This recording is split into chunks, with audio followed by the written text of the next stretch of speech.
Hey, and welcome to the podcast Connected with Melissa J. Scott. Today I have a really excellent guest with me, somebody who I've known personally for a couple of years. She's actually helped me in the past.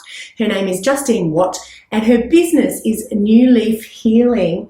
And she's going to talk to us today about a couple of different things, all along the connection theme, though, as we always do.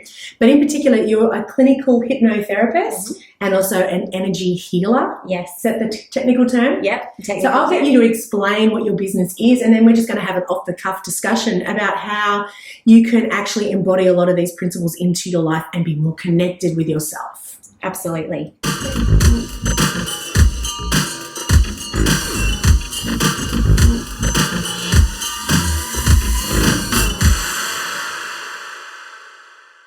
Perfect. So tell me about your business and kind of just a real short story about what led you to where you are now and why it led you to where you are now.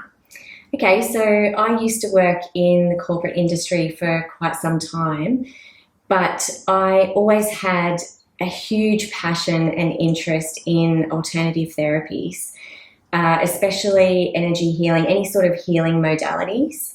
And I was studying clinical hypnotherapy, and it was actually quite funny because I would be hypnotising people in the office building when I was first starting out, so that's quite funny. But it was a good way to, get into that energy of seeing people, and it just became... Can I just say, were people drawn to you because they knew you were doing that work and they were intrigued, or were you just like doing it on people? Or because I'm intrinsically interested. Yeah. Very interested. So do you find people are, and even that's energy, isn't it? It is. And they have to have a genuine interest in wanting to do it. So you can't really walk down the street and just hypnotise anybody. They have to have a willingness to be able to go into that state. Yeah. So the people that I was working with in the office, they actually had an intention of something that they wanted to heal or overcome. So they did seek me out, I guess, in that sense. That's cool. Yeah. Let's just clarify that right now. Yeah, it was all with consent. Yeah. That's interesting. That's so when you see people on stage being hypnotised, that explains too why some people are and some people aren't. I guess the more willing you are, the more open you are, the more you can go in. Absolutely. And I think the people that do the stage hypnosis, the guests that go up on stage, are the type of people that would maybe have a couple of drinks and do those kind of things anyway. Oh, no. But the work that I do is very much in a clinical setting. Yeah, so. I've experienced it actually. So we're joking around, but no, it's pretty serious stuff, and it's deep and gets you to the core of kind of maybe issues you've been having all your life. But anyway, I digress. So you started off with the clinical hypnotherapy? Yeah. And so I was practicing clinical hypnotherapy for quite some years, and I've had a genuine interest in other healing modalities most of my life. But I honestly think it was when I lost my mum that started me on a totally different trajectory of really following that path of energy healing, because it really helped me during that period of time more than any other modality. So I think that going through that sense of grief and loss really sent me on a different path, which I'm forever grateful for where I am now and the way that I can help people the way that I do. Well, isn't that interesting? Because when I came to you, and I believe in signs and I believe in just... I was Googling, I knew I needed some kind of help. I was going through a lot of grieving myself at the time, but didn't understand. I thought I'd already moved through it, but hadn't, and just had a heaviness and lots of other complications in relationships going on at the time. And I Googled you and you came up first, and I just knew it was you. Yeah. And so can you even just explain what that's about? How can that be? I just have faith that means you're the right person, came here and you were the right person. Yeah. But is there something energetic going on just in that alone? Yeah, I think so, because when you meet someone for the first time, you're picking up on their energy. So if someone walked into this room right now that we didn't know, we get a sense and a feel for, do we want to get to know this person more, or do we want to run away from this person? And they haven't said anything. We might not have even looked at them, but we just get a sense and a feel for what this person is about. So how that happens is we're picking up on their energetics, and that's how we connect with people all through the day. We're picking up on each other's energy and communicating with each other in that way all the time. Oh, that's a little scary. So that actually explains why you can have an instant like or an instant dislike for somebody. Yeah. in a business scenario, because a lot of people watching this are, business owners, I guess that's really important with the way you market your business, with the way, with your sales. Are there people that have like bigger energy fields than other people that are more receptive or like more, we were talking about this before, more charismatic, more positive feeling that can be more favourable in a marketing business sense? Sure. So some people who have that big charismatic energy, they most likely have a strong belief in themselves that I've got this, I'm good at this, I'm just going to run with this. So that cool. Can allow their energy to be quite expanded. Whereas other people who might be a bit fearful for putting themselves out there or speaking up for themselves to put their hand up for a promotion or to start their own business, they might have a belief system at play, which is the subconscious programming that we have, that they're not good enough, or who am I to think that I can do this? And so their energy might be a bit contracted.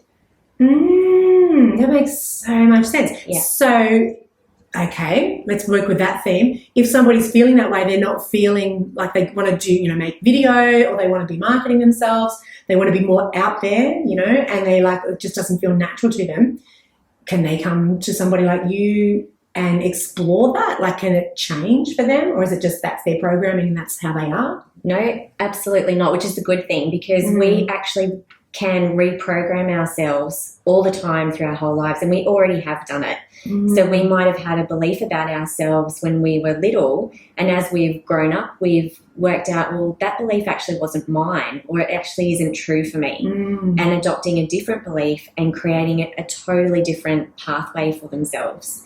So we can change, and we do change all the time. That's pretty exciting. So I guess, and we talked about this in good lead-in about disconnection. Yeah. So I guess it's just about the belief thing, that the belief that you can change, so therefore then you can explore ways that you can. But if we're disconnected from ourselves, then how do you even change, because you're not even self-aware of what you are anyway? Absolutely.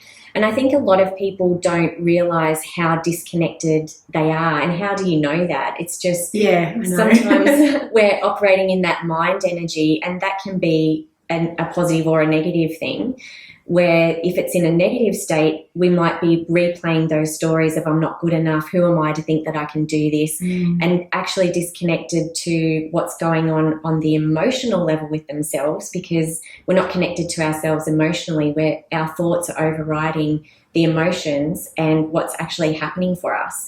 So a good way to start that process to shine the spotlight on that disconnection is to tune in and say, how am I feeling today?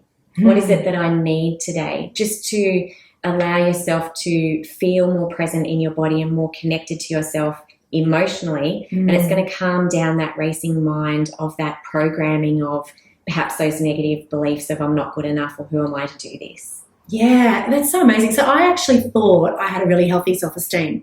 And then things, when I was going through this grief period, that kind of really knocked me over, emotionally, and my self-belief, because I realized I actually was running so many programs of lack that I was not conscious of. Now, really deep and really, really in here. And they still, even a year after us doing our work together, they still come up. It's like it's a lifelong practice, really, isn't it? Like it's not something I prescribe you better energy. Yeah, I think that's a good point to raise, because nothing's bulletproof, and life still happens, and none of the work that anyone does is magic. And so it is really about teamwork, and it really is about where a person is at in their journey and how open they are to adopt a different mindset. So it does take continued effort. It's different for every person. Every person has a different experience with it, and it just depends on the state of where you're at right now. Can you explain, because I'm a bit I love talking woo-woo, but I'm so layman's terms, I never explain it properly to anybody. Yeah. But my answer to everything is, if something happens, it's just energy. It's their energy, or I felt their energy, and so I just say this. But can you actually explain, you've explained it to me before, can you actually explain nicely what energy is, like between myself and you, and the energy fields around our body, in layman's terms so people understand it, but so we can kind of actually understand what's happening, this whole push-pull thing that's going on with people, why we are attracted to some people and not other people? Yeah. So that can happen in many different ways, but when we have, say, a needy energy, so that could be programming of I'm not good enough, or I'm not worthy of a good relationship.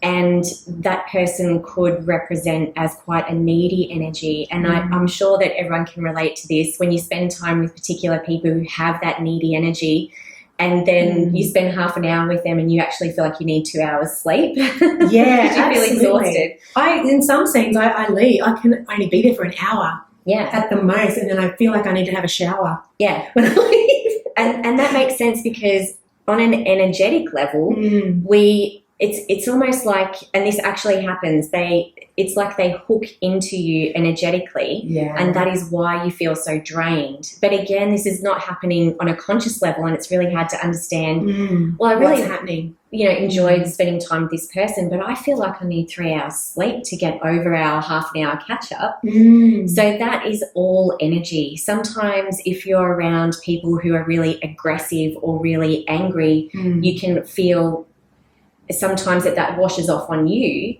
and you think, I just feel really like annoyed about something, but I was feeling really happy this morning. How did this happen? And so that can be an exchange of energy where we're entrained with that person that had that anger issue or whatever gripe they might have been going on about, and we can sometimes wear some of that.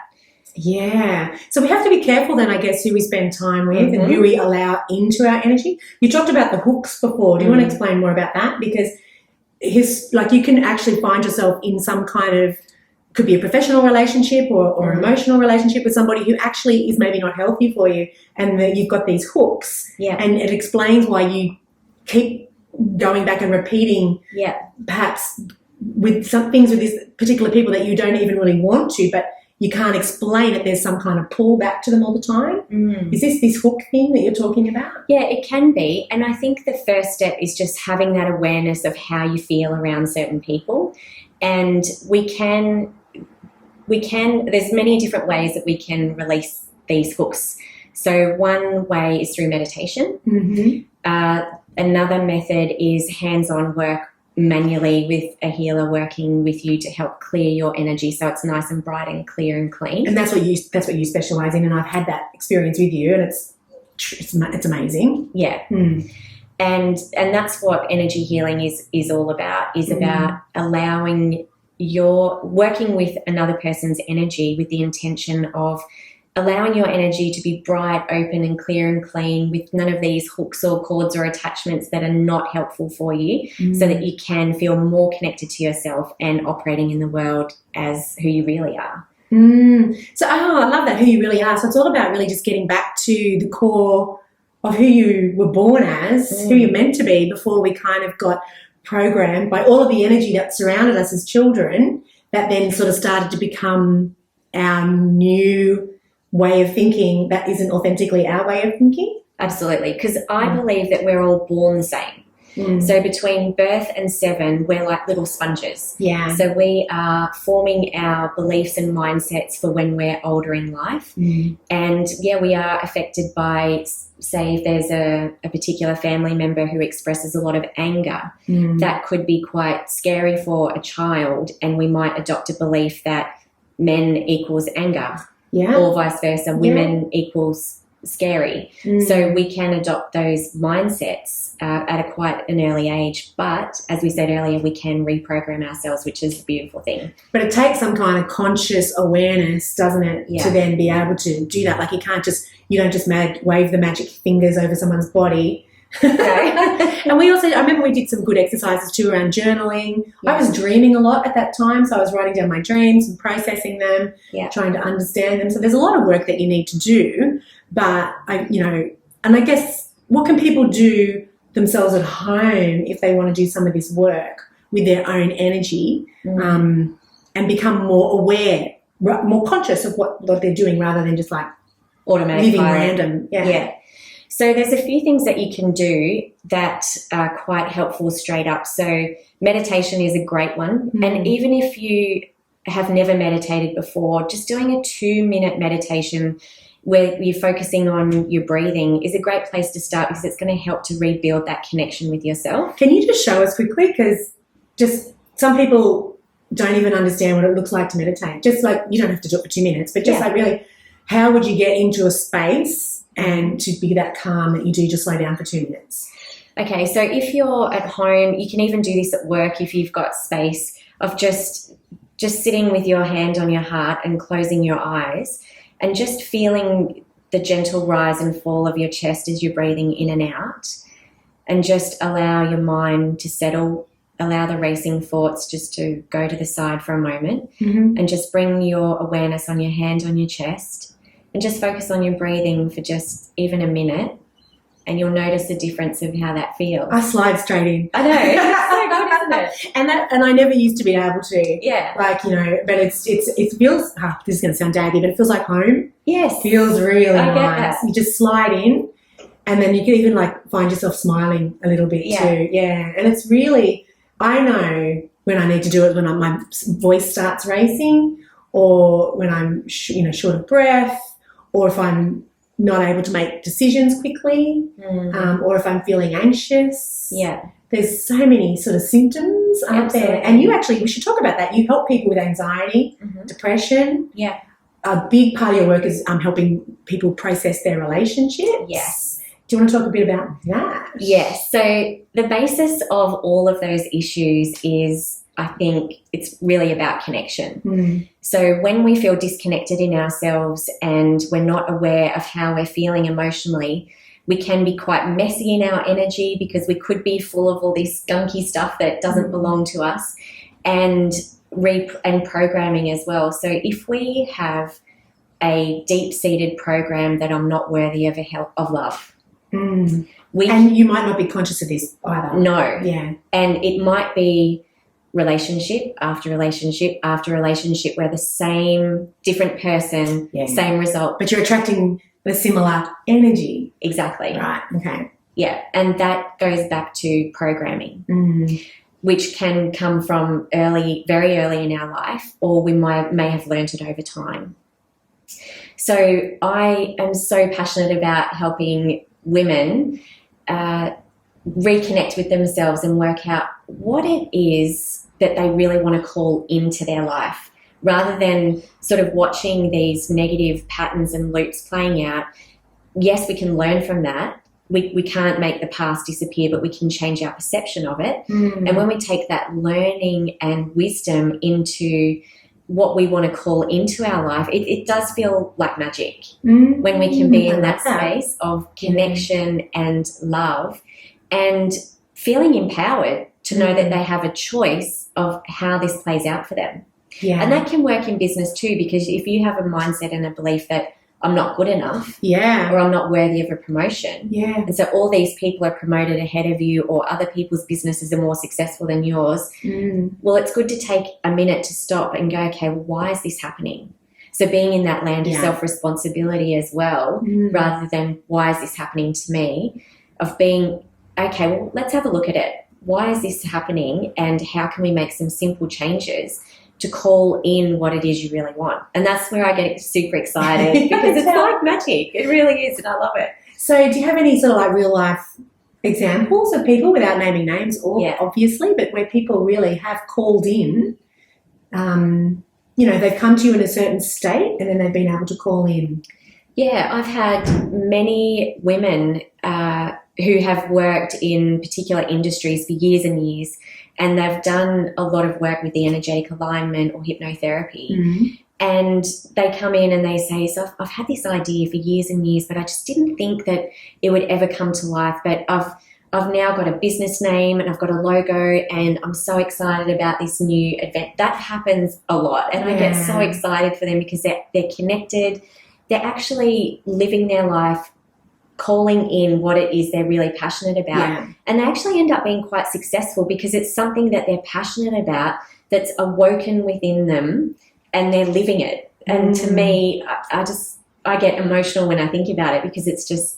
What I love about that is that becomes generational, because you only haven't just improved your life. You've inspired, you're showing your children and your family and your friends and their children, it's like you've broken a cycle of belief in your family. Yeah, absolutely. So that's powerful. So this is a tricky one. So I love what we're talking about, and it's great. But sometimes people find themselves in situations where they actually are aware that the energy around them is something that is not healthy for them. They can shift their energy vibration. They can do all these beautiful things. But what if you're actually stuck in a situation that could be a boss, could be a partner that, you feel that you can't leave for particular reasons, like you can't sometimes, or it could be a parent. Yeah.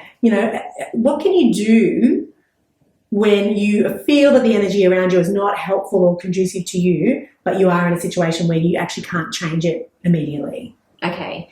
So we can't change anything external to us. Yes. So that's true. I've tried. It's really tricky. But the only thing that we have control of is our response to the situation. Yeah. So that in itself can be quite empowering to know that, yes, I can't change my boss's personality, or I can't change, my colleagues the way that they are, but I can change my response. So if I make a decision and set an intention that I'm going to have the best day, no matter what happens, I choose to be in this energy of happiness and I'm just going to be productive and get my work done, it will change the way that you live your day. It's not the complete answer to the problem, but it's a short-term, immediate solution to be able to know that you are empowered by how you choose to live your day, regardless of who's around you. I love that, because you are in charge of your own life and your own being and your own responses. Do you feel like by doing that in some cases people can actually then enhance the energy of people around them? But, when they say when you lift your vibration, other people will lift theirs to meet you? Yeah, definitely. And I think when you do work like this, and there's many roads to Rome, but when you start to do the work from the inside and your vibration and energy starts to shift, it is a direct, what happens is your external world starts to reflect those changes within. So when you do start to do that deep inner work to do the reprogramming or reconnection with yourself, people find that it has a change with their work. They'll say, oh, the annoying work colleague that sat next to me for 5 years resigned the other day. Or I got a promotion and I'm in this other department with these amazing people and I'm not with those people that were causing all the issues anymore. So that kind of thing you can't really explain, but it does happen because there's been a change within us. Yeah. So it's what you just described then kind of sounds like attraction, like the law of attraction. Is that how that actually works, the law of attraction then, with the energy that you create, then you attract things with a similar energy come to you? Is that how it works? Yeah, it does. Again, it's not magic. So we can, the basis of a lot of the work that I do here with whatever modality we're working with is all about the power of intention. Yeah, you said intention a lot. Actually, I've really been picking up on that more than attraction. So it's just about intention. I like that. Okay. Yeah. So it feels more in control. Attraction feels woo-woo, and intention feels like, oh, I can do that. Like, it's actually more empowering, I think. Yeah, I agree. Because it does have an incredible power behind it when you set an intention. And it's about I'm making a decision that this is what I'm calling into my life and then putting action behind it. So it isn't magic, but it feels like magic because it feels a bit easier to get there when we set that intention. Well, that's all about the whole thing that flows to you as well too, So I've been guilty in the past of like trying to get something and it feels like it's a grind and it's really a struggle. And I guess that's the difference when you let things flow, and I guess you have a more peaceful approach to it. It's hard to explain. Yeah, it's funny how energy works because we've all experienced this when you decide something, what you want to do in your life, and it will be closed door, closed door, closed door. It feels difficult. It feels hard. Yeah. That's usually a sign that it might not be for you. Okay, well, that's pretty cool too. And that's where a lot of people don't stop. We just keep going. No, this is right.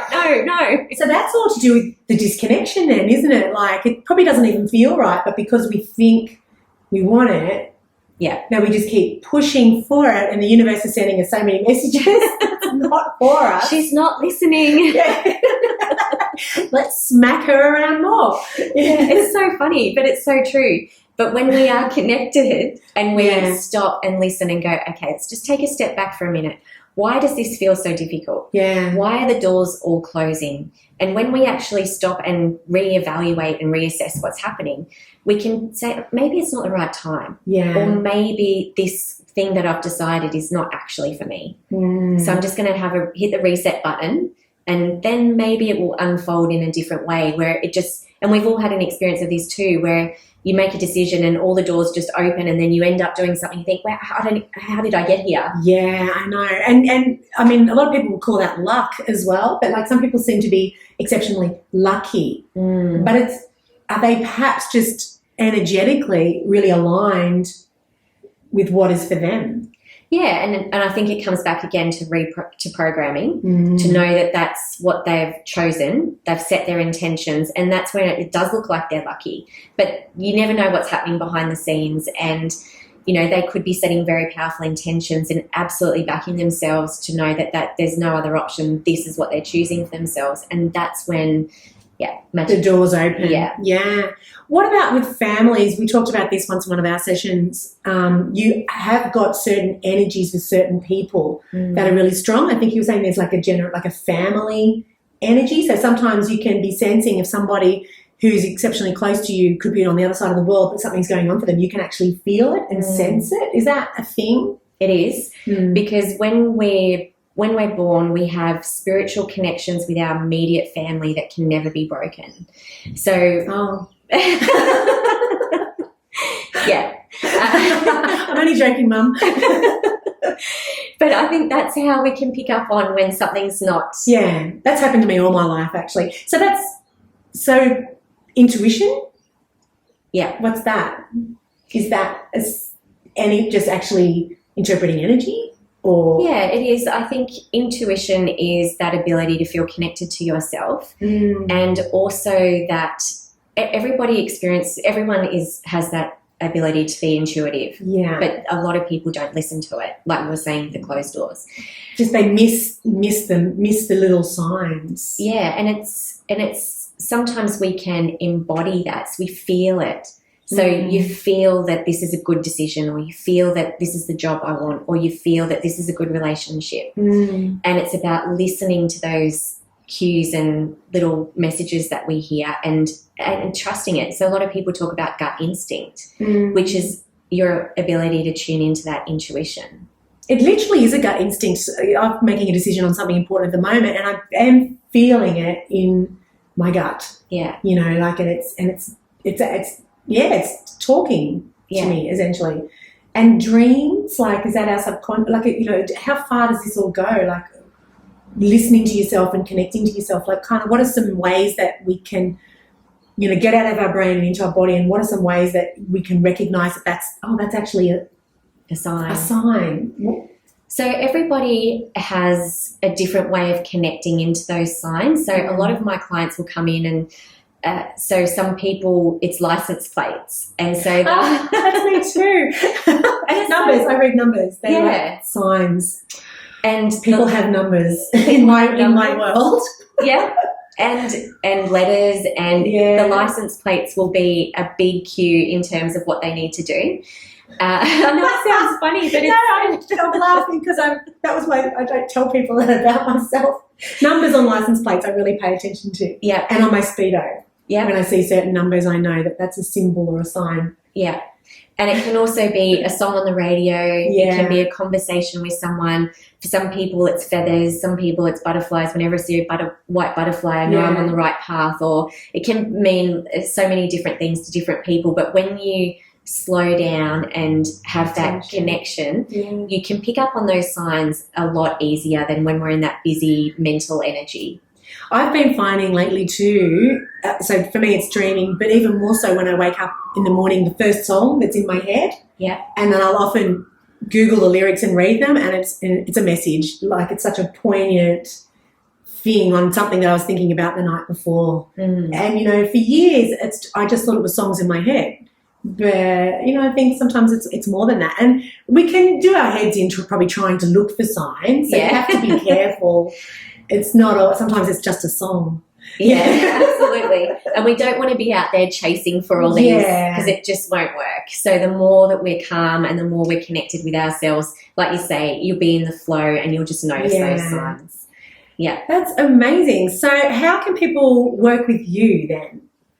So you don't necessarily need to have a big trauma or anything like that going on in your life to seek out energy healing or hypnosis. I love energetic alignment for so many different reasons because I've seen the changes in so many clients. It can be especially good when people feel like they're at the crossroads of their life and they're unsure of what that next step is. Or a lot of people call me and they just say, look, I cannot live my life like this one more day. I need to bring about a change. And I get so passionate when they're really ready. Well, they're ready, so they're receptive. And like you said, it's like the hypnotherapy.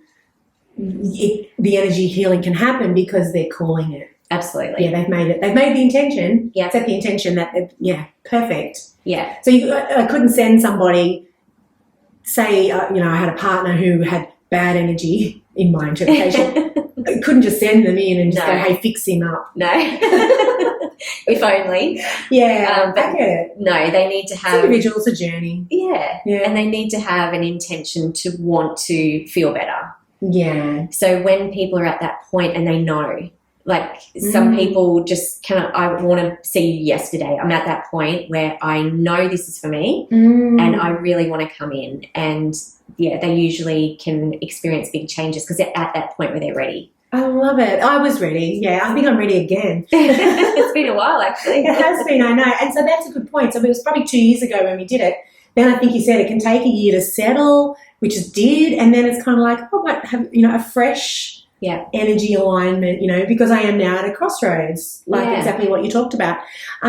Is this something that you think happens a lot more in Western culture as well? Because we're so inundated with so many messages and distractions with our phones and TV and our busy lives and chasing the almighty dollar. We're not religious per se. We don't really have any real spirituality. Is it a Western thing that you find? I wouldn't say exclusively, but I do think that we are our own worst enemies and we are oftentimes very disconnected and we are busy, we're overwhelmed with the pressures and we become very easily disconnected and we don't necessarily have a practice that we do at home, whether it's religion or meditation or whatever it is. Yeah, that calming, centering, mindful practice that we need. So you've got an online course. Do you want to tell us about that? Yeah. I'm very excited about it. So I've got an online course starting soon, which is about eliminating overthinking because overthinking, I believe, is the crux of so many problems. It's the cause of relationship problems at work, personally, in so many different areas. We overthink things and that's another big cause of feeling quite disconnected from ourselves. So we stop feeling and we just thinking far too much and forgetting how to feel our way through life and experiences. Yeah. So this is a 4-week course which is going to be run via Zoom live with me in a group setting and we're going to be using the main tool to interrupt that overthinking pattern is meditation. So even if you've never done meditation before, we go over the basics of meditation and how you can feel empowered by doing meditations at home when you get into that overthinking space with some practical tools and simple effective meditations to practice at home. So I'm very excited about it. I can honestly say meditation's changed my life. So I started 2 years ago and it's calmed me right down and made much better, simpler decisions, much happier, more peaceful. Yeah. Yeah, and when I miss it for a few days, it's obvious, you can tell. But it's so easy just to slide back into it. And I've done the group meditation as well with Justine. I have to just say, it's very powerful, even when it's done over Zoom. Yeah. Really, really powerful to do it collectively because it's the joint energy from everybody and their experience, which we did a couple and it got quite emotional. One woman next to me was feeling because I was going through the grief and she felt my pain and my sorrow but it was really powerful. It was really cleansing and tiring, but I think that's a sign that I'd let go of some things as well. Yeah. So that's just energy leaving the body, is it? Yeah, and it's funny because some people can feel quite tired, and I think that's because we are on overdrive, overthinking, worrying about everything. And as soon as we take a moment to be still, like, oh, actually, I'm quite tired. Yeah, and so that's true. a lot of people do feel that, but it's that reconnection back into. You probably always were tired. You just override. Yeah, and that causes so many health issues, doesn't it? With your adrenals. So yeah, that's fascinating. So, is there anything else you want to add about energy that I haven't touched on? I don't think so. The only thing that I would say is that it's quite a normal everyday occurrence. It really is not some woo-woo. I know. We've got to get rid of that woo-woo phobia that people have. And a lot of people heal themselves energetically on a daily basis. They just don't know it. Yeah. So when you fall over and you hurt yourself, the first thing that you do instinctively is to rub the bit that you've hurt, and that's essentially energy healing. You're healing yourself instinctively. So we do a lot of common everyday things that are just normal. So yeah, it's not out of reach. It's a very normal, practical thing because everything's energy. Thoughts are energy, emotions are energy, everything's energy. So really it's just becoming more intentional and more conscious about what you want and slowing it down and listening and feeling. Absolutely.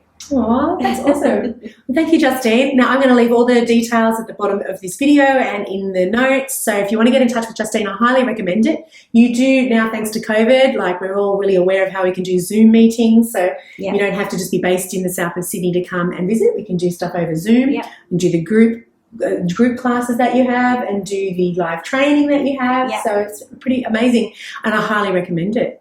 Thanks. Thanks for having me. So thanks, guys, for tuning into the podcast. If you think this is something that could really help you, get in touch with Justine or get in touch with me. Share it with people that you think could, be helped by this episode. Really, people that have anxiety or depression or just want to really up-level their lives, and get more understanding about why they're not getting that, promotion or why they're not getting more success in their business or why they keep attracting the wrong kind of people into their lives, whether it's friends or relationships of any type. It's anybody that wants to upscale, isn't it? Absolutely. Yes, perfect. Well, thanks, guys, and I'll see you next week on the next episode. Cool. Thank you. That was good.